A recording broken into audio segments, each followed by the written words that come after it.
ଅଜିତା ଷଡଙ୍ଗୀ ଯଦି ଭଲ ତାହେଲେ ତାଙ୍କ ଭୁଲ କେଉଁଠି? नेता कर्मी निजे मानुछंती बीजेपी रे अपराजितांको भविष्यत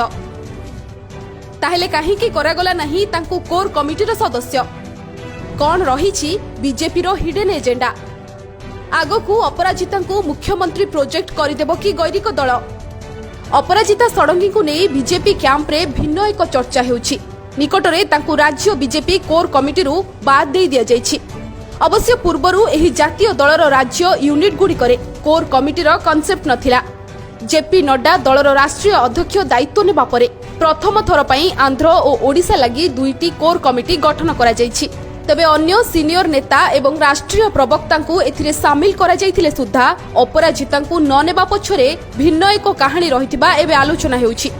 बीजेपी अंदर महलर खबर अनुसार 2024 निर्वाचन में अपराजितांकु सीधा सड़क मुख्यमंत्री प्रार्थी भाव में घोषणा करिबो एही दल एका गुली रे दुई शिकार भली प्रथमे तो महिला कार्ड एवं द्वितीय रे नवीन पटनायक को टक्कर देबा पई जणे स्वच्छ चरित्रर मुख्यमंत्री प्रार्थी बीजेपी राज्यवासी सामने प्रस्तुत करिबो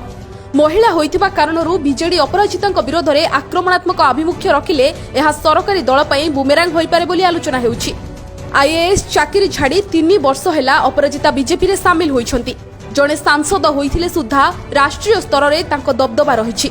अपराजितांको कार्यालय तरफरु दिया जायथिबा सूचना अनुसार राष्ट्रीय प्रवक्ता भाबरे से एजाए 400 रु अधिक डिबेटर भाबे भाग नै सारलेनी सेपटे केवल भुवनेश्वर काहेकि सारा राज्य रे एबे अपराजिता घुरी बुलुछंती विभिन्न स्थान रे तांको प्रति अद्भुतपूर्व जन समर्थन देखिबाकू मिलुछि भुवनेश्वर समस्त बीजेपी विधायक प्रार्थी को साथी नहीं से कार्य करुछंती बोली खोद विरोधी स्वीकार करुछंती एपरि स्थले आसंता पंचायत निर्वाचन रे दलीय विजय नहीं प्रधानमंत्री को कार्यालय तांको दायित्व देछि तेणु जदि सब ठीक ठाक चले ताहले आगामी दिन रे अपराजिता ही बीजेपी रो मुख्यमंत्री प्रार्थी हेबे एवं तांको बैकअप देबो राज्य कोर टीम बोली एबे आलोचना हेउछि भुवनेश्वर रु अर्धेन्दु शेखर का रिपोर्ट ओडिशा रिपोर्टर।